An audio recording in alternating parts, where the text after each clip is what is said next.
Why it's important to take a nice handy shovel to a night shift.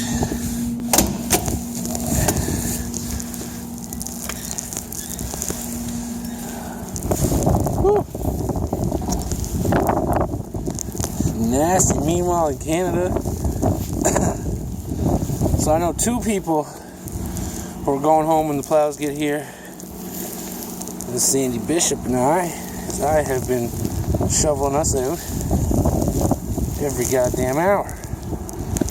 And I know about 10 or 12 people who ain't going fucking nowhere until they get out of that 3 feet of snow.